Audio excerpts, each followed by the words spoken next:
Next, it's my honor to introduce Linda K. Smith. Now, I've read several biographies here that were pretty extensive. I just want to say, Linda, I think you win. I don't know how she gets this on a business card, so listen very carefully to who Linda K. Smith is. She is the Deputy Assistant Secretary for the Administration for Children and Families at the U.S. Department of Health and Human Services.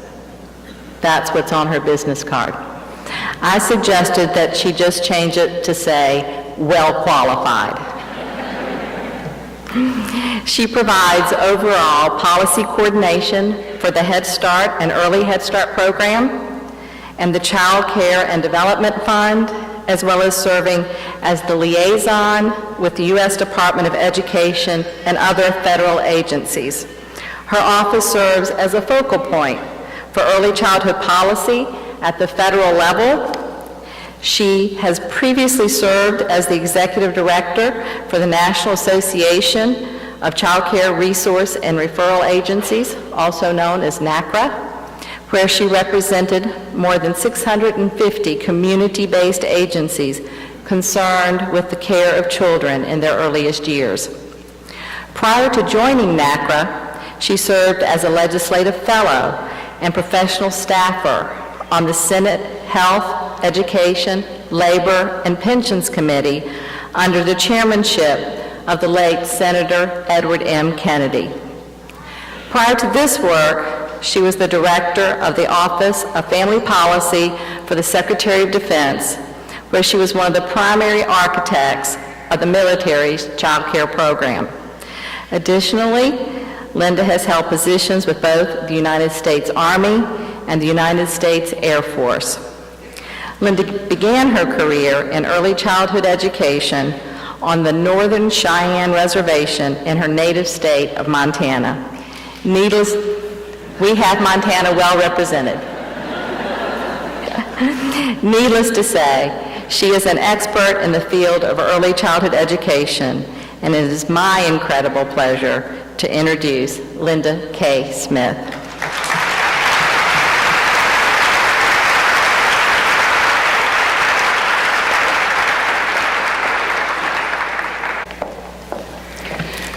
I've told people we're going to change that title, but believe it or not, in order to change a title at the federal level, you have to put it in the Federal Register.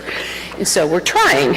I have to also say that I apologize. I'm getting over a cold, and so I do have, if I sound a little different, I am. But I didn't want to miss this meeting, mostly because I think it is one of the meetings that we have in early childhood where I think we bring the real thought leaders of this country together. And I have to start out by giving sort of kudos, if you will, to North Carolina, because if there's a state that is a hotbed of leadership in early childhood, it is North Carolina. And I think we, thank you.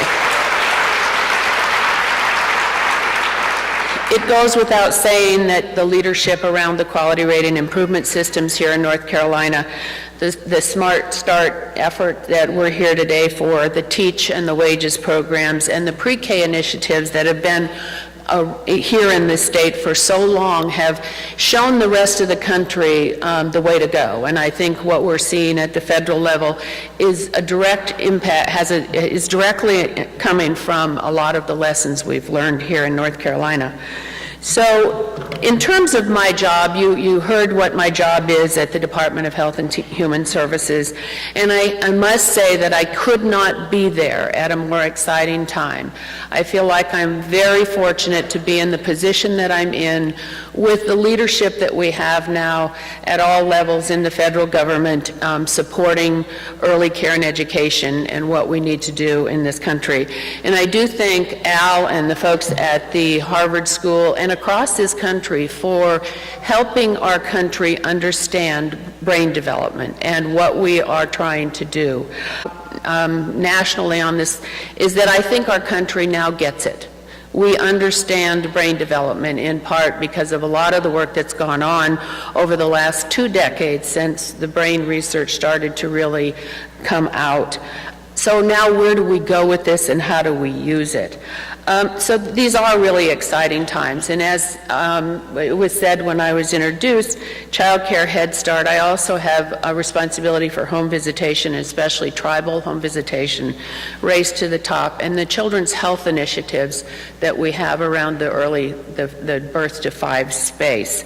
So what is it that we're trying to do? I'm going to try and quickly go down what we're trying to do right now with the President's Early Learning Initiative, because it is trying to take the lead from the states in terms of where we go with this and sort out roles and responsibilities of the federal government in this issue. And so we've spent a lot of time thinking about it before we actually announced the initiative that we announced about a year ago. And we really did start to think about how do we, clean up some of the duplication across agencies and across programs. So we've been really taking the long view on federal policy and how we begin to straighten these things out. And as I say, and some of you may have heard me say this, we are really looking at both vertical alignment of programs as well as horizontal alignment. So how do we begin to align the programs from early care and education all the way across? So starting with Head Start, Early Head Start, Child Care, and pre-K, how do we bring these to common ground? I was having a conversation with someone earlier this morning. They were talking about we were talking about the whole parent engagement initiative and comprehensive services, and why we really do need to engage with comprehensive services, that all children deserve exactly what we give children in the Head Start program. And so how do we really get this country to that point and those comprehensive services for all families? So that's what we're looking at as we talk about alignment horizontally across these programs. And then vertically, the initiative really is trying to focus on, where we have real strengths and where we have a possibility of moving an initiative at a federal level. And so obviously the home visitation program, and we are working towards reauthorization of that program in this next year. But beginning with home visitation, and to the points made earlier, the involvement of parents early, prenatally, and continuously throughout early childhood, it is really what we have got to get our arms around. So the home visitation is a critical piece of what we're trying to do, especially for children from low income families. So as we try to sort that out, we make it the gateway for early childhood in this country, of getting children into the system and beginning to work with parents that we know we need to do. And from that, we then go to the Early Head Start and the Child Care, and the resulting Early Head Start Child Care partnerships. And I know that we have a number of people here today from the BUILD initiative that has been working. As I watched, I couldn't go to the BUILD conference that was sponsored on the Early Head Start Child Care sponsorship program a few weeks ago in Chicago, and I don't know how many of you may have gone to that. Raise your hands if any of you went to that meeting in Chicago.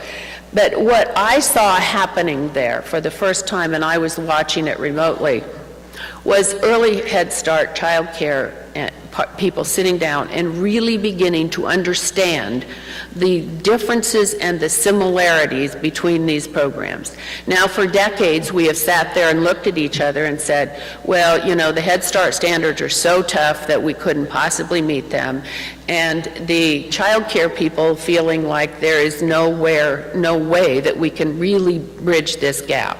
And I saw for the first time people really, really digging into this, and I hope beginning to understand that there are more similarities than there are differences between these two programs, and how we really can do this.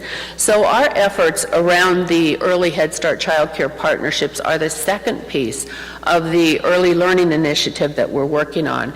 And the third, obviously, is the Pre-K for All initiative. Now, some of you may have noticed, and if you haven't, last night, the executive summaries for the next iteration for the development and expansion grants for pre-K went up on the website, both at HHS and the Department of Education, for comment, and we'll have two 2 weeks for comment, and I encourage each and every one of you to go on and look at what it is we're trying to do with the expansion grants and the funding that we got at the Department of Education. So give us your feedback on that. Then I want to just go back and talk a little bit more about sort of what we're trying to do with this initiative, because we really are trying to take the lead of the states as we move forward with anything we do in the preschool, the birth to 5 space. And of course, the states have been out in front on the pre-K initiative. So following on their lead, using federal resources to incentivize states to do more. And as we incentivize states to do more around the pre-K initiative, using the resources that the federal government has right now for the 4-year-old program, and moving those resources down to serve more children birth through 3. So that we not only have the money that we are supporting in this year's budget as well as in this initiative to expand birth to 3 in this country, but we have what's in the budget, but we have more money as we bring the money from the 4-year-old program down. Now, let me just clarify one thing on that. I know that causes a little consternation if you're a Head Start person. Our goal is not that the current Head Start programs won't be doing 4-year-olds anymore. The goal is that they will be doing it with a different funding stream, that we will use the infrastructure that we have, and that we will clean that up so that Head Start programs aren't competing for 4-year-olds and the birth through 3 don't get any services. That's the idea. So as we keep working on this, keep in mind that all we're really thinking about is trying to clear up the funding streams, make sure that we use what the federal resources are, what we have more wisely. The second thing I want to say about this, and this again is one of the strengths I think of Smart Start and of the North Carolina efforts so far, has to do with financing. And I've been saying for many years, I noticed that May 1st was Worthy Wage Day, again, in the early education and the child care world. Some of you may have heard me say this in the past. That day has always frustrated me because, well, I always have believed that we need to pay people better until we figure out how to get, what do we need, what is the money that we need to do it, and then how do we get it into their paychecks. We can't really move the issue. And so what we are trying to sort out, and with this initiative, we see a financing strategy for early education that hasn't been articulated in the past. Now, we've got a long ways to go, and you're going to hear me as I close out talk a little bit more about that. But we do have to think through financing. And our way of thinking about this, if you think about the 3- and 4-year-olds, for example, it's easy, and I said, our country gets the brain research, right? I mean, we do understand that. Our country also, I think, can see what you do with a 3- and a 4-year-old in a program. They see children with activities, and they can see that. They do not understand yet, and they do not have a visual understanding of what it is that we are doing with birth to 3. And so until we can get our arms around that and help the public understand what it is that we need to do with those infants and toddlers, we're not going to get any traction in that area, at least I think at the state level.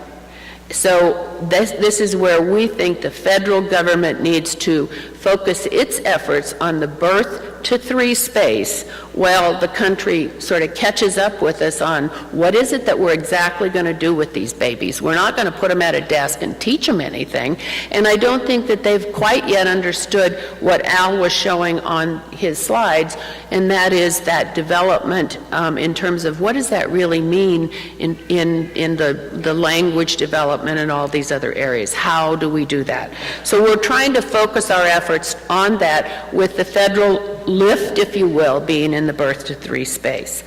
So all those things said, I think that there's a lot of work yet to do, and I don't want to leave anyone thinking that we think we have all the answers. We don't. We need to do a lot better in a number of areas, and we're working on this with the Department of Education. I think one of the biggest areas we need to look at is how do we transition children between all of these programs, not just between pre-K and K, but between home visiting in the early years into the 3- and 4-year-old years, etc. And we don't do that well in this country, and we're giving that a lot of we do there. So we're looking at it, but I want to say one thing, and I hope there might be some people in the K through 3 space in the room, and if you are, I hope I don't offend you with this. But one of the things that I have been trying to say to our population of early childhood people is now is the time to make sure that you push up against the public schools when it comes to the curriculum that's used in these 4-year-old pre-Ks. And I tell you why I say that, because we know that first grade has been pushed down into kindergarten. What we don't want to see happen is kindergarten get pushed down into the 4-year-old pre-K and assume that children are developmentally ready for that. So what I think we have done, and we need to do this, in my opinion, in terms of this financing strategy, we really do need to look to partnerships with the schools around this issue and the pre-K. But we do not have to sit back as a community and accept that with that comes inappropriate teaching practices for 4-year-olds. So I say it's time for early childhood to stop, not be whiners, to stand back and say, okay, we're going to push back against this, and we need to educate them on what is developmentally appropriate for 4-year-olds as we redo this program. So I want each and every one of you to think about that and not go back and say, oh, woe is us, they won't listen to us. We need to be heard, and we know what we're doing. And so I think it's up to us collectively to take on this challenge, because I don't see another way that we're going to get that financing strategy really done in this country without that. So what are some other things that we're looking at? Well, we're looking at the whole issue around higher education and the workforce. One of the things that you all know, if you've had anything to do with Head Start, is that we actually require now, we met the requirement for BA degrees in Head Start. We more than met it. We have 66% of our teachers now with BA degrees. And I will tell you that I do not see what I would call the commensurate increase in quality. And why is that? Because we're not seeing, coming out of higher ed, the quality of early learning or early education that we need to in this country. There's not enough practicum that they get before they get to the classroom. We have new teachers walk in and do not know what to do in a classroom of 4-year-olds. And so we're really looking at higher ed and trying to figure out where do we go with higher education in this country to make sure that we get the appropriate education of our teachers before they even come into our programs. So we're looking at that. We're looking at the content of the coursework. We're looking at the timing of practicums. And in the Head Start area, we're actually looking at the use of the praxis exam as a tool to screen new teachers coming into the Head Start program to make sure that they, number one, have the knowledge, and then the use of mentors and coach mentors in our programs then to deal with the competency issues so that we have both knowledge and competencies in these programs. Other workforce initiatives that we're looking at, as you know, we're in the middle of a National Academy of Sciences study that we will get the first, the report on, we hope, by December of this year. Many of you have heard the debate for years and years. Quite frankly, I'm sick of it, so we said, okay, let's go to the National Academy and have them sort out what is it that teachers need to know and be able to do with our children based on the science, just that we have seen some of this morning, based on the science of child development. What do our teachers need to have, know, and be able to do? And we asked that question of the National Academy of Sciences, and they are out working on it right now. I, quite frankly, as I said, don't care if they come back and say it's a degree, or it's training, or it's a combination of both. We need a definitive answer so we can move forward in this country on the workforce issue and get out of the debate over whether we need a degree or not. It's time wasting, and we're moving on. So we are working on that, and you should see something. We've had now 2 listening sessions with the National Academy, and we're pretty excited about what we're going to get out of that. It does go from home visitation through kindergarten grade 3. So the study will hopefully show that continuum that you saw in the charts earlier of what's going on in the birth to 5, but birth to 8 space, really. Now I'm just going to spend a little bit of time talking about some of the things that we are learning at the federal level and where we're headed in terms of our alignment of our programs. And that's that horizontal alignment between child care, pre-K, and Head Start. One of the things that we have spent a lot of time on, some of you have heard me talk about this, is how we monitor programs in this country. And we do probably overkill on one side and not enough on the other. And when I say overkill, I know when I got to this job and somebody told me we once sent over 100 evaluators to a program for a Head Start monitoring trip. I was like, are you kidding? But it's real. We have done that. On the other hand, we have child care programs that never get a monitoring. And we have got to figure out how we close that gap, how we get these programs closer together. So we did take this on first with the Head Start program. And I'm happy to say this is one of the first things that's coming to fruition this year. And that is that starting in October, we will fully implement a revised monitoring system for Head Start. And that system is based on an examination of Head Start findings for a number of years by Rick Feeney up at Penn State. He went through all of the data of monitoring Head Start, came up with the indicators of risk that we have in the Head Start program, as well as indicators of quality. So what we are now doing, we've piloted this, we have an indicator checklist, and we will take a look at some things back in Washington, like the audit report and some of those things. Then we send one person out to a program. They use that that checklist, combination of both risk and quality. If the program passes that, that's it. They're good. And we do not send a big team into that program. We know with 93% certainty that will be a valid examination of that program. So what we will do then, though, if you fail that, then you really get that bigger in monitoring, along with a lot more TA. We need to put our TA resources where our problems are and not spread them thinly across this program. So that will be released this fall. And we are trying to now figure out how we can work with states around that same type of monitoring model so that we can do it similarly in the states. Now we know some states are working on that monitoring, and California is one, I believe Washington has done some work on this. So we're trying to figure out how can we rethink monitoring of programs in this country. Number one, make the goal getting them to a higher level of quality rather than a gotcha. But secondly, two, figuring out how we can just do it smarter so that everybody gets something. So we're on that. The piece of that that's interesting to me, and you've probably heard me talk about this in the past, is the basic standards. It absolutely boggles my mind that we think that we have different basic standards for Head Start, health and safety, than we have for child care. I mean, for heaven's sakes, folks, a child needs to be safe and healthy no matter where he is, and the standards shouldn't change.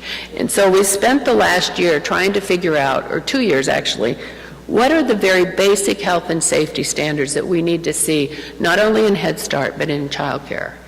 And we have those done now, and one of the things that you will see in the next couple of weeks, and this is where a group like this really is important to us. We will publish them in the Federal Register for comment.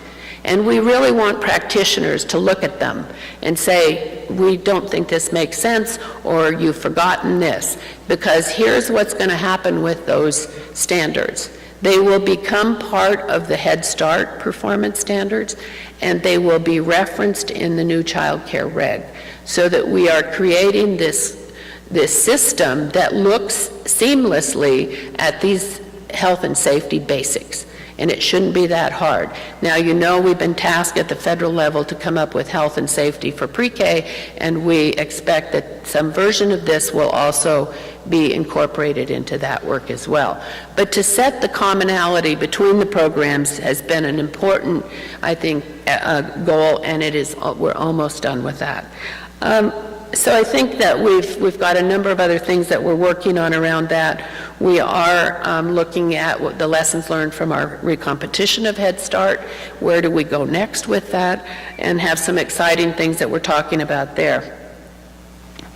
The next thing I really want to spend just 2 seconds on is we are beginning to look at curriculums. And I know that I could sit here and say I could guess how many of our programs, we know how many Head Start programs use what curriculum. But what we don't know is really the evidence that, we don't have any evidence base that our curriculums work. And we need to take that on very seriously. We have evidence that certain curriculums, individual curriculums work, but comprehensive curriculums, the jury is still out on that. And we really want to take on this idea of finding the most effective curriculums that we can. So we're beginning to take a look at that and to help Head Start people understand how to select curriculums that meet the needs of their children. I visited a tribal program in Minnesota, and I have to tell you, it's the only time I've ever heard this, but I had to hug the woman after she said it to me. She said, she started out by apologizing. We'd been to Head Start, then we go to child care, and she said, well, you know, we don't buy just one curriculum, because we don't see that it meets the needs of our Native American children. And she was apologizing, and I just hugged her, and I said, I mean, that is exactly what we want people to understand, that not everything fits all children, and that we need to understand our children, and that we need to figure out what works for them. So I want to spend just a couple of minutes talking about another initiative that we've done. I hope that you've all seen the developmental screening toolbox that we released a few weeks ago. It's been amazing. We've been trying to help people understand how to do developmental screenings and to select tools that are appropriate for the populations that they're serving. I bring this up in this audience because I want the audience to put pressure on developers. And I say for a reason. In doing the work, we put out a continuum, a guide for people to select developmental screening instruments. And do you know that not one of our developmental screening tools in this country has any evidence in minority populations? And I think that that is criminal, that many of them are translated into different languages, but they've never been validated in other than English. And I think it's time, with the demographics of the United States the way it is right now, that we demand that these instruments be validated in other populations. And so I put it out there as something that we can't do at the federal level, but I do believe that we need to put pressure on the community to respond to that. It's unacceptable to me that we don't have these tools already. We are actually looking at validating one instrument in Native American populations with the home visiting program, but that's to the extent of our efforts at this point. So that's something to put on your radar screen. Next issue, and I want to say that my takeaway learning from the previous speaker in terms of the brain development, we are working on a parenting initiative at the federal level. based somewhat on the 30 million word gap, and you've all, I think, heard about that by the age of 3, now there are studies that show that poor children have heard 30 million words fewer than their higher income counterparts. How can that be? But that has been now substantiated. So my challenge to people, if you take what was said earlier from the research, and what are you going to take back and do? Think about this, because there's also studies now that show that the quietest place in a center-based child care program is where? In the infant toddler areas. Now think about that. If every time you walk down the hall and everybody goes, shh, are we talking to our babies? The research is there, and the research says do it, folks, and we need to be rethinking some of what we're doing in our infant toddler programs. So I would ask you to go back, and the next time you go down to the infant toddler room in your program or any program, you think about this. This serve and return is very important in the birth to 3 space. And are we shushing our people up so that they aren't talking to these babies? And it's an easy thing to fix. So I think that's one thing. My takeaway was from the talk before, is that we can do something about this. So the other thing I would tell you, that we are working on a national parenting. We have a national group working on the parenting issue, and we will be doing a National Academy of Sciences study to help guide federal policy on parenting. Now, we know that it's a lot of hands off, that this is not a federal issue, and there's a lot, but we do need to help guide states and programs to select and to understand what is good, what the science says work. And we know some of it from the previous presentation. Some of it is about, practicing skills and that, but what else do we need to know about parenting and how we support parents? So I'm going to try and wrap it up here and talk just a little bit about what we're looking forward to next and in the long term. And I think what we are continuing to struggle with and think about is, what are the next steps in aligning these programs? I think we've taken a number of basic steps around the workforce, around the health and safety standards, around some of these other things. But what is it that we need to do next to continue and keep going on this pathway to better alignment of programs? And so we are beginning to look at that, and very seriously. How do we use the lessons from here in North Carolina with QRIS and other QRIS systems? What's the next iteration of QRIS, the next generation? Is Head Start a place that we begin to look at that? And we're thinking how we would create that kind of a system within Head Start. So we've got a lot of things that we're looking at along those lines. We are really seriously talking about and trying to figure out through our state child care plans quality in this country. We do know and believe, I'm always struck when I see the Abecedarian and the Perry Preschool projects up on the screen, and I think back to how much those cost per child. And then I think about, and this is 30 or 40 years ago, then I think about how much today, in today's dollars, we're putting in to a space for early childhood education. And it's criminal. If there is a reason that we can't close that gap, it's because we are not paying the money that it takes to produce quality. But that is on us. We need to articulate what it costs to provide quality to our youngest children.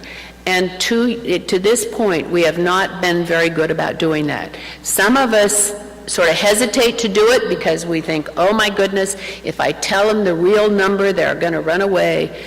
At a certain point in time, we need that real number to be out there, because we need for people to begin to understand and grapple with the problem of how we're going to finance it, more than we're talking about. Now, some of you have heard me, and I can't leave a podium without explaining the early childhood partnership issue. And it illustrates the issue of the cost of quality to me. In this country, we on average spend $13,500 on an early Head Start space. Now, we could argue that that's enough, and I could build the case that it is even higher than that, and in some ways it is, because we also factor in home-based services to that number. So that said, on average, we pay with the child care CCDF money $5,500 for a baby. And that is a poor baby. That is a baby whose family is at least poverty, perhaps up to 150% of poverty. Do we really think we're going to get quality for $5,500? Is there anyone in this room who thinks that? So what we're trying to suggest with the partnerships is, how do we close the gap between the $13,500 for an infant in Head Start, the $5,500 that we're now paying a child care worker, and look at the amount of money. And I usually do the math for people, because when you take that math and you say, okay, in the early Head Start program you can care for 4 infants. Take 13,000 times 4. And what do you get? 13,500, over $50,000 a year. That is a living wage in this country, and it does allow people to do what's necessary to provide high quality for children. Now take 5,500 and do times 4. That is poverty wages in this country. So we have to begin to figure out, how do we show people the real cost of quality and close that gap. The reason I say our early Head Start child care partnerships are a financing strategy is because we are seriously trying to move the money from Head Start over to child care workers and close that gap and get them the funds that they need to do the work and do it well. Who could expect a child care provider for $20,000 or $22,000 a year to have, all of the things that we want children to have? They barely can pay their own bills on that money. So when I say financing strategy, that's the strategy. Some may ask, well, why didn't you put the money in CCDBG, in the block grant? Well, for exactly what I said, $5,500 is what is being paid out there. And we have got to move the needle on this issue and demonstrate at the same time that we can produce the quality in these partnerships. So when I talk to my staff back in Washington, and I say this, I was around in 1989, I was at the Defense Department when they announced the Military Child Care Act passed. And I was talking to a group about this size in the military, and I was like, deer in headlights, oh, be careful what you wish for. Well, at this point in time, we have now been given $500 million to demonstrate to this country that we can improve the quality of child care through these partnerships. And I know that's ominous, but I've said to the staff at HHS, in 10 years, we're all going to look back on this and say, I was there when. And I hope that each and every one of you understand the opportunity right now that we've been given to really do something about the issue in this country, and to demonstrate that this is what it takes, that we really do need the 13,500 rather than the 5,000 to produce quality in this country. So that's why I say this is a financing strategy. And I do want people to understand one other thing about the partnership money. This was a bipartisan supported initiative in the Congress. And I've talked to the staffers on both sides, and they say it was bipartisan, bicameral, which means both houses, Senate and House, were very supportive of this initiative. So that is a really great thing to hear, that this was not a partisan issue. We have an opportunity, and I challenge each and every person in this room to take advantage of that opportunity as we move forward. I want to say one other thing, that long term, that it sort of comes along with the Early Head Start Child Care Partnership issue, and that is that we are in the process of beginning to rethink the federal TA strategy. Now, some people might hiccup at that because we know it's a little touchy, but we really need to think about Head Start, child care, home visitation. How do we've got the Race to the Top TA going out there. We've got IDEA Part B and C TA going out there. We need to do a much better job of supporting our states and our communities with our federal resources. So we're going to be beginning to have conversations around the country and having sessions with folks about what do we really need to do, because we know it's confusing right now. There's so much TA out there. Who's doing what to whom is really anybody's guess. So we admit that, and we know we have a ways to go. So that's what you can expect from us in the long term, what we're working on. And as I mentioned, the whole parenting initiative, that is front and center in our office of where we go with the whole parenting. Now, the near term, as I said, the NAS study on the workforce should be done by December of this year, which is the good news. And then we will be really looking next year at where we go with workforce issues in our budget. I have held off on doing too much in our budget on the workforce until we actually have the study done. So we're not that far away. We've got great data, as I think Sue and I were talking about earlier. We know our workforce now stays with us longer than we thought. They're very stable. So an investment in the we're looking to where we go in the future on that. The health and safety standards, as I said, will be in the register for review. The new monitoring system for the Head Start program will be launched this year. We are also working on putting the finishing touches on a monitoring white paper that we hope will help the states think through monitoring. And then we will be issuing the child care regulation by the end of this year. It's now done and going back through the process. So we've got a lot on our plate and a lot to do, but I can't tell you how exciting it is to be in this job. And I know there are a number of people, as I look at this audience, who've been working in this program for decades like I have been. And I honestly did not think that I would live or be around to see the day that early childhood would get this kind of national attention. So I'm extremely grateful to even be here, but to also be in a position to work on it.